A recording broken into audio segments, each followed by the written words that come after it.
कि ज्योतिष शास्त्र का उपयोग हम अपने बुरे समय के प्रभाव को कम करने के लिए कर सकते हैं और अच्छे समय के प्रभाव हमारे जीवन का अभिन्न अंग था, है। और जब हम वास्तु गड़बड़ करते हैं, उसका एक तर्क बता दूं, सामान्य बात सबके लिए बहुत आसान चीज़ है। ज्योतिष के मूल में तो जाने के लिए बहुत टाइम लगेगा, लेकिन सामान्य बात बताएं कि हमारे शास्त्रों में कहा गया कि पूरब का जो जगह है, सूर्योदय का समय होता, जगह होता है, सूर्योदय होता है उधर, तो उधर जगह अगर खाली है तो अधिक से अधिक ऊर्जा हम गेन करते हैं, हमारे शरीर में आती है, देह परिवार घर में आता है, परिवार को मिलता है, घर में सकारात्मक ऊर्जा बढ़ती है।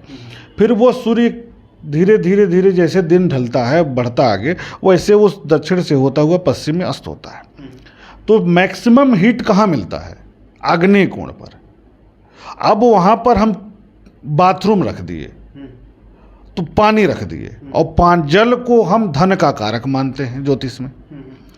अब वहाँ पर हम किचन वो बना दिए बाथरूम, और वहाँ मैक्सिमम हीट हो रही है, तो बताइए पानी उबलेगा कि नहीं उबलेगा? उबलेगा। तो पानी उबलने का मतलब पैसा, और पैसा उबलेगा यानी खर्च ज़्यादा होगा, तो वहाँ पर फाइनेंशियल प्रॉब्लम आएगी ही आएगी। ठीक, अगर उस दिशा में हम गर्म वाली काम करें, गर्म चीज़ें करें, किचन का काम कर लें, इलेक्ट्रिक सर्किट लगा लें, बिजली का कार्य करें, तो कम खर्च में अधिक ऊर्जा हमको मिलेगा।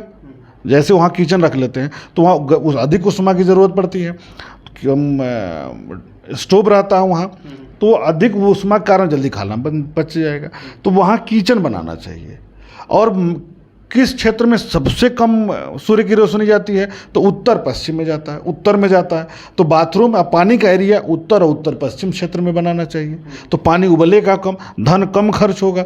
तो इसी तरीके से जो हमारा दक्षिण पश्चिम नैऋत्य कोण है, उसको भारी रखा जाता है। भारी इसलिए वो शनि और राहु का क्षेत्र है, तो उसको जब हम डाउन करेंगे तो निगेटिव ऊर्जा वहाँ से ज़्यादा आ सकती है, इसलिए उसको भारी रखते हैं। तो भारी रखने का निगेटिव ऊर्जा सहने की क्षमता बच्चे में तो होगी नहीं, बड़ों में होगी। तो घर के बुजुर्गों का, बड़ों का घर कमरा उधर बना लेते हैं, ताकि निगेटिव ऊर्जा सहने की क्षमता उनके में है, वो सह ले जाएंगे, तो परिवार का माहौल नहीं बिगड़ेगा। इसी तरीके से पूरब दिशा में बच्चों का कमरा है, अगर आप बड़ों का कमरा बना देंगे तो उनको ऊर्जा अधिक मिलेगी, अब बच्चों को निगेटिव ऊर्जा ज़्यादा मिलेगी, तो घर का बैलेंस बिगड़ जाएगा। तो ज्योतिष शास्त्र के साथ साथ वास्तुशास्त्र आपस में एक इंटरलिंक्ड है, जुड़ा हुआ है। ज्योतिष से वास्तु को आप अलग बिल्कुल भी नहीं कर सकते।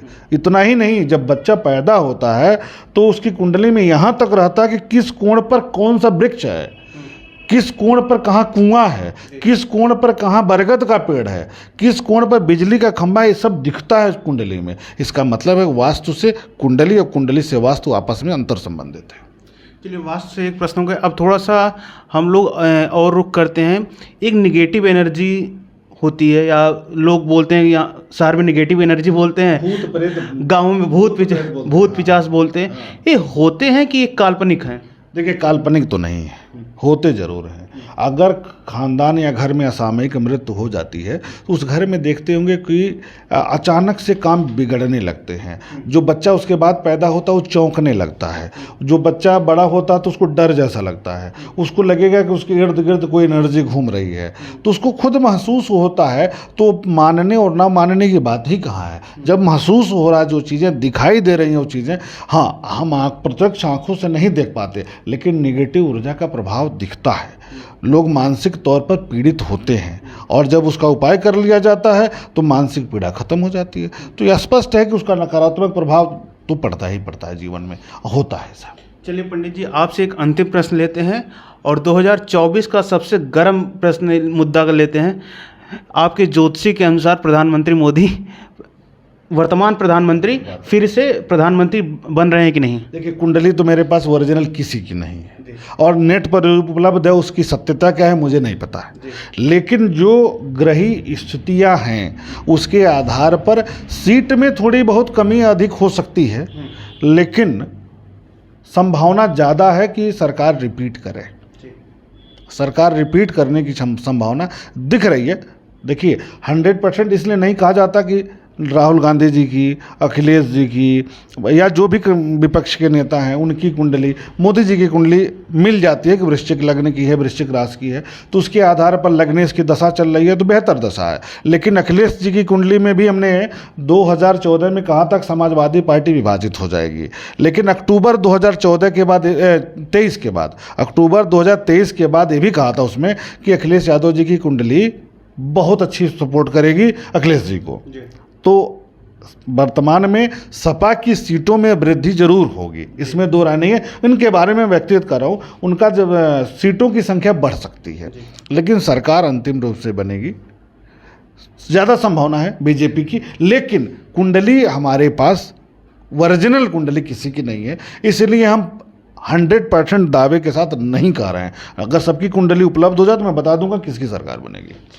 एक जनता को और दर्शकों को क्या संदेश देना चाहेंगे ज्योतिषी को लेकर? बस ज्योतिष हमारे जीवन का अभिन्न अंग था, है और रहेगा। इसको हमें एक मार्गदर्शक शास्त्र के रूप में, एक मार्गदर्शक विद्या के रूप में लेना चाहिए। और इसको किस रूप में लेना चाहिए ये जरूर जान लीजिए कि ज्योतिष शास्त्र का उपयोग हम अपने बुरे समय के प्रभाव को कम करने के लिए कर सकते हैं और अच्छे समय के प्रभाव को बढ़ाने के लिए कर सकते हैं। जैसे ये ना सोच लिया जाए कि कोई आदमी गधे को घोड़ा बना देगा, ऐसा नहीं हो सकता। थोड़ा परिवर्तन कर सकता है। यदि आपका समय बुरा है तो उस समय को निकाल सकते हैं तो आसानी से, समय अच्छा है तो उसमें और बूस्टअप करके उसके प्रभाव को बढ़ा करके अच्छी चीज़ गेन कर सकते हैं। जैसे हमने कहा कि आपका समय बुरा चल रहा है, मौसम खराब है, या जैसे मौसम विज्ञान को रिलेट कर रहे हैं हम, समय आपका खराब है तो आप बचकर निकल लीजिए इस समय से। भाई बारिश हो रही है, आपको जाना है तो हम कहेंगे भाई बारिश आने वाली है, घर से छाता लेके जाइए, आप बच जाएंगे, और नहीं लेके जाएंगे तो भीग जाएंगे। तो ज्योतिष का उपयोग वही करिए ना कि आपका समय खराब आने वाला है तो आप बच के निकल लीजिए, और अच्छा आने वाला तो दौड़ के निकलिए। तो ये ज्योतिष का यही सकारात्मक प्रयोग है। बहुत आडंबर में न घुसिए, ज्योतिष को वैज्ञानिक तरीके से, वैज्ञानिक कहना भी छोटी इसलिए है कि हम तो वैज्ञानिकता से बहुत पुराने हैं ना, तो जैसे वैज्ञानिक दृष्टिकोण पर बात कर लीजिए कि वैज्ञानिक दृष्टिकोण पर रखते हुए आप इसको मानिए और इसका आकलन करते हुए अच्छे ज्योतिषी के पास जुड़ करके आप अच्छा कर सकते हैं।